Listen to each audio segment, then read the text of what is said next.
आज हम लोग प्रकाश के बारे में जानते हैं, प्रकाशिकी के बारे में, ऑप्टिक्स के बारे में, यानी प्रकाश से जुड़े सब चीज़ के बारे में जानेंगे। तो प्रकाश क्या है? तो प्रकाश एक प्रकार की ऊर्जा है। प्रकाश क्या है? एक प्रकार की ऊर्जा है जो विद्युत चुम्बकीय तरंग के रूप में संचरित होती है। क्या होता है? विद्युत चुम्बकीय तरंग के रूप में संचरित होती है। यानी प्रकाश एक ऊर्जा का रूप है जो खुद तो अदृश्य होता है पर अन्य वस्तुओं को दृश्यमान बनाता है। दृश्यमान यानी कि विजुअल बनाता है, दिखाता है। अपने तो अदृश्य है लेकिन अन्य वस्तुओं को दृश्यमान बनाता है। तो जीवधारियों की आंखें जो है प्रकाश के प्रति संवेदनशील होती है। जितने भी जीवधारी है वो सभी की आंखें जो है प्रकाश के प्रति संवेदनशील होती है और उसकी उपस्थिति में ही वस्तु को देख पाती है। जब किसी वस्तु पर किरणें पड़ती है तो उस वस्तु से टकराकर आँख का क्या होता है? परिवर्तित होता है और आँखों के पीछे उस वस्तु का परतें बनाता है, जिससे व्यक्ति संबंधित वस्तुओं को देख पाता है। और प्रकाश की प्रकृति और उनके गुणों के अध्ययन के संबंधित ज्ञान को हम लोग क्या कहते हैं? प्रकाशिकी कहते हैं। प्रकाश की प्रकृति और उसके गुण के अध्ययन से संबंधित जो विज्ञान है उसी विज्ञान को हम लोग क्या कहते हैं? प्रकाशिकी कहते हैं। क्या कहते हैं? प्रकाशिकी। चलिए आगे जानते हैं प्रकाश के बारे में। तो प्रकाश के गुण क्या है? प्रॉपर्टी ऑफ लाइट क्या है? तो प्रकाश का गुण में है कि प्रकाश एक सरल रेखा में गतिमान होता है। जब भी प्रकाश अगर जाएगा तो एक सीधी रेखा में ही जाएगा, टेढ़ी रेखा में प्रकाश गति नहीं करती है। और प्रकाश के इसी गुण के कारण, जो प्रकाश एक सरल रेखा में जाता है, इसी गुण के कारण क्या है कि सूर्य ग्रहण और चंद्र ग्रहण जैसी भौगोलिक परिघटनाएं होती है। यानी जो प्रकाश है, प्रकाश के गुण के कारण ही चंद्र ग्रहण लगता है और सूर्य ग्रहण लगता है। तो प्रकाश क्या है? एक तरंग है, वेव है तथा कण की दोहरी प्रकृति को प्रदर्शित करता है। प्रकाश जो है क्या है कि एक तरंग तथा कण की दोहरी प्रकृति को प्रदर्शित करता है। तो ये है प्रकाश का गुण। क्या है? प्रकाश का गुण। चलिए और इसके बारे में हम लोग जानते हैं। तो प्रकाश के गुण का में एक है प्रकाश का तरंग सिद्धांत, यानी वेव थ्योरी ऑफ लाइट। ये क्या है? तो ये जो है प्रकाश का तरंग सिद्धांत हाइगेंस वैज्ञानिक थे जर्मनी के, वो 1678 ईस्वी में इसका प्रतिपादन किया था। किसका? तो प्रकाश का तरंग सिद्धांत, वेव थ्योरी का प्रतिपादन किया था, है ना, लाइट में। तो प्रकाश एक तरंग के रूप में चलता है और प्रकाश तरंगे अनुप्रस्थ तरंग होते हैं। प्रकाश तरंगे जो है आपका अनुप्रस्थ तरंगे होती है। यानी कि जब किसी माध्यम में, जब कोई माध्यम में कोई तरंग संचालित होती है, कोई तरंग क्या होता है? संचालित होती है, तो माध्यम के कण कंपन करने लगता है, वेव करने लगता है। वही कणों के कंपन की दिशा में, कणों के कंपन की दिशा के अनुसार तरंगों के दो प्रकार होती है। कितने प्रकार होते? तरंग के दो प्रकार, एक अनुप्रस्थ तरंग और एक अनुदैर्ध्य तरंग। एक अनुप्रस्थ तरंग होते हैं तो एक आपका अनुदैर्ध्य तरंग होते हैं। तो किसके? प्रकाश के तरंग सिद्धांत के अनुकूल एक गुण है। चलिए आगे जानते हैं। तो आगे है न्यूटन का कणिका सिद्धांत। ही प्रकाश गुण के अंतर्गत आते हैं न्यूटन का कणिका सिद्धांत। तो न्यूटन ने बताया था कि प्रकाश का निर्माण छोटे, प्रत्यास्थ और हल्के कणों से होता है। न्यूटन क्या बताया था कि प्रकाश का जो निर्माण है छोटा, प्रत्यास्थ और हल्के कणों से होता है, जिन्हें कणिकाएं कहा जाता है। जिन्हें क्या कहते हैं? कणिकाएं कहते हैं। और प्रत्येक प्रकाश स्रोत जो है अनगिनत छोटे छोटे तथा हल्के कण उत्सर्जित करता है। जितने भी आपका प्रकाश स्रोत है अनगिनत बहुत सारे छोटे छोटे और हल्के कण को उत्सर्जित करते हैं। इन्हीं कणों को कणिका कहा जाता है। एक कण जो है, यही कण आपका कणिका कहलाता है। तो किसी समान माध्यम में कणिका प्रकाश के वेग से सरल रेखा में चलती है। किसी समान में कणिका प्रकाश के वेग से सरल रेखा में चलती है तथा अपने साथ गतिज ऊर्जा को लेकर चलती है। और अपने साथ जब चलती है तो एक गतिज ऊर्जा को अपने साथ लेकर चलती है ना। यह कण जो है, जब यह कणिका किसी दूसरे से प्रवर्तित होता है, किसी दूसरे से टकराता है, टकराने को रिटर्न होता है, तो हमारी आंखों पर पड़ती है, जिससे हमें किसी वस्तु दिखाई पड़ती है। और भिन्न भिन्न रंगों के प्रकाश की कणिकाएं भिन्न भिन्न आकार की होती है। अगर अलग अलग रंग के प्रकाश की कणिका है तो अलग अलग आकार की होगी। ये था न्यूटन का कणिका सिद्धांत। आगे है प्रकाश के गुण। तो प्रकाश के लिए माध्यम की आवश्यकता नहीं होती है। प्रकाश के लिए कोई माध्यम की आवश्यकता नहीं होती है। प्रकाश का वेग अधिकतम निर्वात में होता है। एक क्वेश्चन अक्सर पूछता है कि निर्वात में प्रकाश का चल कितना? तो सबसे ज़्यादा प्रकाश का चल किसमें होता है? तो निर्वात में प्रकाश का वेग सबसे अधिक होता है। निर्वात कहने का मतलब जहाँ पे वायु नहीं है, जहाँ वायु नहीं है। दूसरी बात, प्रकाश सीधी रेखा में चलता है क्योंकि प्रकाश का वेवलेंथ बहुत छोटा होता है। प्रकाश का वेवलेंथ जो है बहुत छोटा होता है, इसके कारण यह सीधी रेखा में चलती है। फिर वेवलेंथ होता कौन सी है, तो किसी तरंग का कण, कोई तरंग का कण एक चक्कर पूरा करने में, कोई तरंग है, कोई वेव है, उसके कण एक चक्कर पूरा करने में जितना दूरी तय करता है, जितना वो दूरी तय करता है, उसी को हम लोग तरंगदैर्घ्य कहते हैं, वेवलेंथ कहते हैं। ऐसे तरंगदैर्घ्य का मात्रक आपका लैम्डा होता है। तरंगदैर्घ्य जो है, तरंगदैर्घ्य का मात्रक लैम्डा होता है। चलिए आगे चलते हैं। आगे है प्रकाशीय स्रोत, सोर्स ऑफ लाइट। कहाँ कहाँ से हम लोगों को लाइट का स्रोत है, प्रकाशीय स्रोत। तो पहला है प्रदीप्त वस्तु, दूसरा है अदीप्त वस्तु, तीसरा है पारदर्शक वस्तु, चौथा है अर्धपारदर्शक वस्तु और पांचवा है अपारदर्शक वस्तु। तो प्रकाशीय स्रोत, प्रदीप्त वस्तु, अदीप्त वस्तु, पारदर्शक वस्तु, अर्धपारदर्शक वस्तु और अपारदर्शक वस्तु। तो प्रदीप्त वस्तु किसको कहते हैं, तो वैसी वस्तु जो स्वयं प्रकाश से क्या प्रकाशित होती है, वस्तु होती है। वैसी वस्तु जो स्वयं के प्रकाश से प्रकाश होता है, उसका अपना प्रकाश होता है, उसी को हम लोग प्रदीप्त वस्तु कहते हैं। जैसे सूर्य, सूर्य के पास अपना प्रकाश है, अपने प्रकाश से प्रकाशित होता है। बल्ब, बल्ब के पास से अपना है मोमबत्ती, बहुत सा ऐसा चीज़ है जो है। चलिए प्रदीप्त वस्तु के बाद हम लोग अप्रदीप्त वस्तु की बात करते हैं, यानी नॉन लुमिनियस बॉडीज। तो प्रकाश की उपस्थिति में दिखाई देने होने वाली वस्तु को अप्रदीप्त वस्तु, यानी प्रकाश उपस्थित है तब आपको कोई वस्तु दिखाई देगा, तो उस प्रकार की वस्तु को अप्रदीप्त वस्तु कहेंगे। क्यों, क्योंकि इसमें स्वयं का प्रकाश नहीं होता, यानी अदीप्त वस्तु का अपना प्रकाश नहीं होता है। हमारे आसपास की वस्तुएं जैसे चंद्रमा, चंद्रमा जो है वो क्या है, अदीप्त वस्तु, उसके पास अपना प्रकाश नहीं है और दूसरे के प्रकाश से प्रकाशित होता है। फिर है पारदर्शक वस्तु। पारदर्शक वस्तु कहने का मतलब है कि वैसी वस्तु जिससे होकर प्रकाश की किरण सीधी अथवा आर पार निकल जाती है, यानी वैसा वस्तु जेकरा से प्रकाश क्या है कि आर पर चल जाएगा, आर पर क्या हो जाएगा, चल जाएगा। तो आर पर चल जाएगा, उसी को हम लोग क्या कहेंगे, पारदर्शक कहेंगे। आगे फिर है आपका अर्धपारदर्शक। अर्धपारदर्शक कहने का मतलब क्या है कि ऐसी वस्तु जिनसे प्रकाश का कुछ भाग अवशोषित होता है, प्रकाश का कुछ भाग अवशोषित होता है और कुछ भाग बाहर निकल जाता है। कुछ भाग अवशोषित होता है तो कुछ भाग क्या होता है, बाहर निकल जाता है, उसी को अर्धपारदर्शक वस्तु कहते हैं। यानी कि आधा प्रकाश पार होगा, आधा प्रकाश पार नहीं होगा। जैसे तेल से भींगा हुआ कागज, तेल से भींगा हुआ कागज। फिर अपारदर्शक वस्तु, तो जिन वस्तुओं से प्रकाश की किरण बिल्कुल नहीं गुजरते, जो वस्तु से प्रकाश की किरण बिल्कुल नहीं गुजरेगी, उसी को अपारदर्शक वस्तु कहेंगे। क्या कहेंगे, अपारदर्शक। किसको कहेंगे, तो वैसी वस्तु जिससे प्रकाश जो है बिल्कुल नहीं गुजरता है, उसी को हम लोग अपारदर्शक वस्तु कहते हैं। जैसे ईंट, पत्थर, बालू आदि, ये सब आपका अपारदर्शक है। चलिए आगे।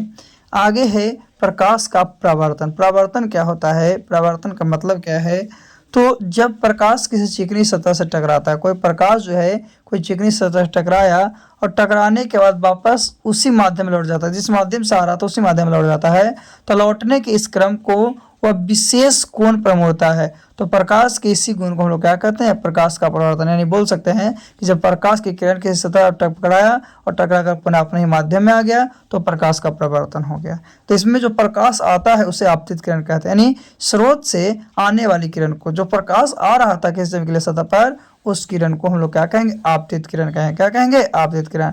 और आपतित किरण और अभिलंब के बीच एक कोण बनता है, आपतित किरण और अभिलंब के बीच एक कोण बनता है जिसे हम लोग आपतन कोण कहते हैं। क्या कहते हैं, आपतन कोण। और आपतन कोण को कोण आई के द्वारा सूचित किया जाता है। आपतन कोण को कोण आई के द्वारा सूचित किया जाता है। चलिए आगे चलते हैं। परावर्तित किरण क्या होता है, तो परावर्तन के बाद टकराया, टकराने के बाद रिटर्न गया, टकराने के बाद क्या हुआ, रिटर्न गया, तो वो किरण रिटर्न जो जाता है उसी को परावर्तित किरण कहते हैं। और परावर्तित किरण तथा अभिलंब जो है, अभिलंब के बीच जो कोण बनता है उसी को परावर्तन कोण कहते हैं। परावर्तित किरण और अभिलंब के बीच बनने वाले कोण को परावर्तन कोण कहते हैं, जिसे एंगल आर के द्वारा सूचित किया जाता है। एंगल आर के द्वारा सूचित किया, जैसे कि फिगर में दिखाया गया, आने वाली किरण आपतित, जाने वाली किरण परावर्तित, बीच में डाला गया लंब अभिलंब। अभिलंब कहने का मतलब क्या है कि परावर्तित किरण और आपतित किरण को अलग करने वाली काल्पनिक रेखा। क्या है कि परावर्तित किरण और आपतित किरण को अलग करने वाली जो काल्पनिक रहेगा उसी को अभिलंब कहते हैं। ऐसे जो प्रकाश का प्रवर्तन होता है उसमें एंगल आई और एंगल आर बराबर होता है, जो कि प्रकाश के प्रवर्तन के दूसरे नियम होते हैं। प्रकाश के प्रवर्तन के दो नियम है। जो दूसरा नियम है आपतन कोण और परावर्तन कोण आपस में क्या होते हैं, बराबर, कोण आई बराबर कोण आर। आगे देखते हैं प्रकाश के अपवर्तन, वो तो परावर्तन है। अपवर्तन में है कि एक माध्यम से दूसरे माध्यम में जाता तो है लेकिन उसका केवल डायरेक्शन चेंज होता है, दिशा में परिवर्तित होती है, केवल दिशा में क्या होगी, परिवर्तित होगी। यानी जब प्रकाश एक माध्यम से दूसरे माध्यम में प्रवेश करता है तो प्रकाश की दिशा में होने वाले परिवर्तन को प्रकाश का अपवर्तन कहते हैं। और जब प्रकाश एक माध्यम से दूसरे माध्यम में जाता है तो उसकी तरंगदैर्घ्य और वेग दोनों क्या होती है, बदल जाती है। यानी जब प्रकाश एक माध्यम से दूसरे माध्यम में जाएगा तो उस कंडीशन में उसका तरंगदैर्घ्य और वेग जो होगा, वेलोसिटी होगा, दोनों को दोनों बदल जाता है, लेकिन उसकी फ्रीक्वेंसी होती है, आवृत्ति होती है, वो नहीं बदलती है। तो यह प्रकाश का अपवर्तन। अपवर्तन मतलब एक माध्यम से दूसरे माध्यम में चल जाएगा। और प्रवर्तन कहने का मतलब क्या था कि एक माध्यम में आया है तो दूसरे माध्यम में वो नहीं जाएगा, पुनः अपने माध्यम में ही लौटेगा। चलिए आगे देखते हैं प्रकाश के अपवर्तन के बारे में और क्या बातें हैं जो हम लोग सीखते हैं। तो प्रकाश के अपवर्तन के दो नियम हैं। कौन? हाँ, तो क्या है, प्रकाश जो है किरण का विरल माध्यम से सघन माध्यम में प्रवेश करना। प्रकाश जो है कौन सा माध्यम से, तो विरल माध्यम से सघन माध्यम में जाता है और दूसरा सघन माध्यम से विरल माध्यम में। ऐसे इसका दूसरा नियम को स्नेल का नियम कहते हैं, जो है आपतन कोण की जया और अपवर्तन कोण की जया का एक अनुपात होता है। तो ये अपवर्तन का भी दो नियम है। और तो यह विरल माध्यम क्या है, तो जिसमें प्रकाश का वेग अधिक होगा उसी को विरल माध्यम कहते हैं। जिसमें प्रकाश का वेग अधिक होता है उसको विरल, और जिसमें कम होता है उसे सघन माध्यम। चलिए आगे चलते हैं। तो प्रकाश जब कोई प्रकाश की किरण विरल माध्यम से सघन माध्यम में जाता है, तेज प्रकाश से कम प्रकाश में जाता है, जैसे हवा से पानी, हवा से कहाँ, पानी में जाता है, तो अभिलंब की ओर झुक जाते हैं। किसकी ओर? अभिलंब की ओर झुक जाते हैं। तो याद रखना है कि जब कोई विरल माध्यम से सघन माध्यम में जाता है तो अभिलंब की ओर मुड़ जाता है, झुक जाता है। अभिलंब की ओर क्या होता है, झुक जाता है। कौन से? तो तेज प्रकाश, तेज माध्यम से कम वाले माध्यम में। इसके ऑपोजिट क्या है जो देखते हैं। तो जब कोई किरण जो है सघन माध्यम से, कौन से माध्यम से, सघन माध्यम से विरल माध्यम, यानी कम प्रकाश की वेग से ज़्यादा वाले प्रकाश की वेग में जाता है, यानी पानी से हवा में जाता है। कहाँ? पानी से अगर हवा में जाएगा तो वह अभिलंब से दूर हट जाता है। जैसा कि फिगर में दिखाया गया, सघन से विरल माध्यम में जा रहा है तो क्या है कि अभिलंब से दूर भाग रहा है। लेकिन इसके पहले क्या था कि अगर विरल से सघन में आ रहा था तो अभिलंब की ओर आ रहा था। चलिए आगे देखते हैं इसके बारे में। तो आगे है प्रकाश के अपवर्तन के कुछ उदाहरण यानी एग्जाम्पल। तो एग्जाम्पल क्या है, तो पानी से भरे किसी बर्तन की तल्ली में पड़ा हुआ सिक्का क्या ऊपर उठा हुआ प्रतीत होता है। इसका कारण क्या है कि जब हम बर्तन में पानी डालते हैं तो अपवर्तन के कारण सिक्का कुछ उठा हुआ प्रतीत होता है, अगर अपवर्तन नहीं होता तो सिक्का उठा हुआ प्रतीत नहीं होता।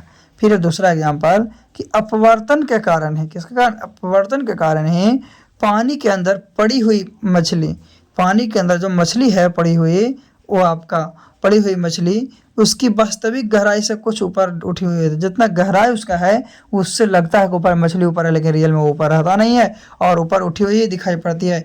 इसी जो कारण है आपका उदाहरण है किसका है, प्रकाश के अपवर्तन का। किसका? प्रकाश के अपवर्तन का, जिसमें प्रकाश एक माध्यम से दूसरे माध्यम में चला जाता है, एक माध्यम से दूसरे माध्यम में चला जाता है। चलिए आगे देखते हैं।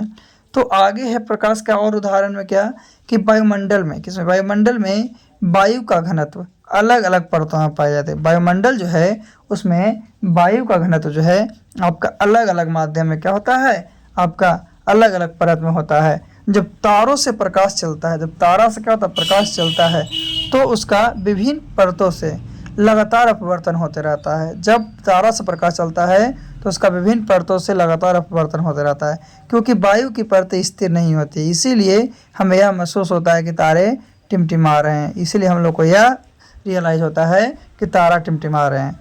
तो सूर्योदय के 2 मिनट पहले तथा सूर्योदय के 2 मिनट बाद तक का सूर्य का दिखाई देना इसी कारण होता है। सूर्योदय को 2 मिनट पहले तथा सूर्यास्त के 2 मिनट बाद तक का सूर्य दिखाई देना। और एग्जाम्पल में क्या होगा, तो पानी में डूबी हुई पेंसिल का तिरछा होना, पानी में डूबी हुई पेंसिल का तिरछा होना वायुमंडल अपवर्तन का उदाहरण है। फिर है कि क्रांति कोण। क्रांति कोण क्या होता है कि जब प्रकाश की किरण सघन माध्यम से विरल माध्यम में प्रवेश करती है, सघन माध्यम से विरल माध्यम में प्रवेश करती है, तो उसके अभिलंब का मान, आपतन कोण का मान, हाँ अभिलंब पर मान जो होता है आपतन कोण का मान, जिसके लिए अपवर्तन कोण का मान 90 डिग्री हो जाता है, उसी को हम लोग क्रांति कोण कहते हैं, जैसे कि फिगर में दिखाया गया है, जैसा कि फिगर में। चलिए क्रांति कोण के बाद आगे हम लोग चलते हैं। तो आगे है आपका क्रांति कोण में थोड़ा सा और इसके बारे में, कि जब प्रकाश की किरण जो था सघन माध्यम से विरल माध्यम में जाता था, है ना, तो उस पर अभिलंब पर आपतन कोण का मान क्या होता था, जिसके लिए अपवर्तन कोण का मान 90 डिग्री, उसी को क्रांति कोण, और जिसे म्यू बराबर 1/sin c के नाम से जानते थे, 1/sin c के नाम से जानते थे, जहाँ c जो था आपका क्रांति कोण था। क्या था? क्रांति कोण था। तो किसी पदार्थ का क्रांति कोण अगर 30 डिग्री है, कोई पदार्थ है जिसका क्रांति कोण 30 डिग्री है, तो इसका अपवर्तन क्या होगा, तो इसका अपवर्तन जो होगा म्यू बराबर 1/sin c, तो 1/sin 30 डिग्री है तो sin 30 डिग्री, तो sin 30 डिग्री का मान 1/2 होता है, sin 30 डिग्री का मान 1/2, तो 1 और 1/2 मिला के आपका क्या होता है 1/2 हो जाता है, तो 2 इसका आंसर हो जाएगा। आगे है पूर्ण आंतरिक परिवर्तन। पूर्ण आंतरिक परिवर्तन क्या होता है? पूर्ण आंतरिक परिवर्तन के बारे में जानते हैं। तो प्रकाश की किरणों के द्वारा सघन माध्यम से विरल माध्यम में प्रवेश करते समय यदि आपतन कोण का मान क्रांति कोण के मान से अधिक हो जाता है, आपतन कोण का मान जो है क्रांति कोण का मान से अधिक हो जाता है, तो प्रकाश की किरणें विरल माध्यम में प्रवेश नहीं करती है। तब प्रकाश की किरणें जो है विरल माध्यम में प्रवेश नहीं करता है, बल्कि पूर्णतः परावर्तित हो जाता है, और पूर्णतः परावर्तित होकर सघन माध्यम में जाता है। इसी को पूर्ण आंतरिक परिवर्तन कहते हैं। आगे फिर है पूर्ण आंतरिक परिवर्तन के कुछ उदाहरण क्या क्या है? तो हीरा का चमकना जो है पूर्ण आंतरिक परिवर्तन का उदाहरण है। फिर है कांच का चटका हुआ भाग चमकीला दिखाई देना। कांच का चटका यानी चपटा हुआ भाग जो है आपका क्या दिखाई देता है? चमकीला दिखाई देता है। फिर है पानी में रखी हुई प्रखनल्ली चमकीली दिखाई देती है। पानी में अगर कोई प्रखनल्ली रखा हुआ है तो आपका चमकीला दिखाई देगा। ये सब उदाहरण पूर्ण आंतरिक परिवर्तन का है। फिर है प्रकाश तंतु पूर्ण आंतरिक परिवर्तन के सिद्धांत पर काम करता है। ये सब पूर्ण आंतरिक परिवर्तन का। आगे चलते हैं पूर्ण आंतरिक परिवर्तन में। तो रेगिस्तान में मरीचिका का दिखाई देना, रेगिस्तान में मरीचिका का दिखाई देना क्या है? ये भी आपका पूर्ण आंतरिक परिवर्तन है। यानी रेगिस्तान में पेड़ तथा वस्तुओं का प्रति उल्टा दिखाई देना। रेगिस्तान में जाइएगा तो पेड़ और वस्तु का इमेज जो दिखाई देगा उल्टा दिखाई देगा, इसी को है रेगिस्तान में मरीचिका का दिखाई देना। फिर है शरीर के आंतरिक अंगों को देखने के लिए प्रयुक्त तकनीकी एंडोस्कोपी यानी फुल इंटरनेशनल रिफ्लेक्शन पर आधारित होता है। जो एंडोस्कोपी होता है जो फुल इंटरनल रिफ्लेक्शन पर आधारित होता है। फिर है प्रकाश का वर्ण विक्षेपण क्या है? तो जब प्रकाश किसी प्रिज्म से होकर गुजरता है तो अपवर्तन के बाद सूर्य का प्रकाश विभिन्न रंगों में विभाजित हो जाता है। जब प्रकाश की प्रिज्म से गुजरता है तो अपवर्तन के बाद सूर्य का प्रकाश अपने विभिन्न रंगों में विभाजित हो जाता है। इसी को प्रकाश का वर्ण विक्षेपण कहते हैं। तथा प्रकाश से प्राप्त विभिन्न रंगों के समूह को वर्णपट या स्पेक्ट्रम कहा जाता है। यानी वर्ष 1666 ईस्वी में न्यूटन ने बताया था कि भिन्न भिन्न रंग भिन्न भिन्न कोणों को विक्षेपित होते हैं। अलग अलग रंग जो है अलग अलग कोण को विक्षेपित होते हैं। तो यह विक्षेपण पारदर्शी माध्यम में अलग अलग रंगों के प्रकाश की चाल पर निर्भर करता है। अलग अलग रंगों के प्रकाश की चाल पर निर्भर करता है। यही होता है प्रकाश का वर्ण विक्षेपण। यानी कि सूर्य की प्रकाश कि जब किसी प्रिज्म से गुजरता है 7 रंगों में व्यक्त होने की घटना को वर्ण विक्षेपण कहते हैं। आगे है परिकरण के बारे में। जब प्रकाश की किरण ऐसे माध्यम में गति करता है जिसमें धूल तथा अन्य पदार्थों के सूक्ष्मकण क्या होते हैं? मौजूद होते हैं। तो प्रकाश सभी दिशाओं में फैल जाता है। प्रकाश अलग अलग दिशा में फैल जाता है। यह परिघटना को हम लोग प्रकाश का परिकिरणन कहते हैं। जिसका उदाहरण क्या है?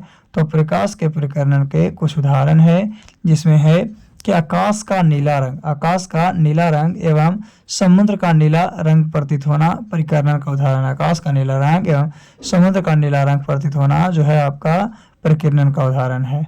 फिर सूर्यास्त या सूर्योदय के समय सूर्य लाल रंग का दिखाई देता है। सूर्योदय या सूर्यास्त के समय जो सूर्य है वो लाल रंग का दिखाई देता है। तो लाल रंग का प्रकीर्णन क्या होता है, सबसे कम होता है। और लाल रंग का प्रकीर्णन सबसे कम होता है अर्थात दूर से स्पष्ट दिखाई देता है, इसीलिए इसका प्रयोग खतरे के निशानी के लिए करते हैं। आगे, जब प्रकाश किसी अत्यंत सूक्ष्म छिद्र से होकर गुजरता है तो वह किनारों से थोड़ा विचलित हो जाता है, मतलब अपने मार्गों से थोड़ा सा हट जाता है। इसे प्रकाश का विवर्तन कहते हैं। और प्रकाश का विवर्तन अवरोध के आकार पर निर्भर करता है। प्रकाश का विवर्तन जो है अवरोध पर निर्भर करता है, यानी आकार जितना छोटा होगा विवर्तन उतना ही अधिक होगा। तो आज का यह टॉपिक था। फिर से हम लोग अगले दिन अगले टॉपिक के साथ मिलते हैं।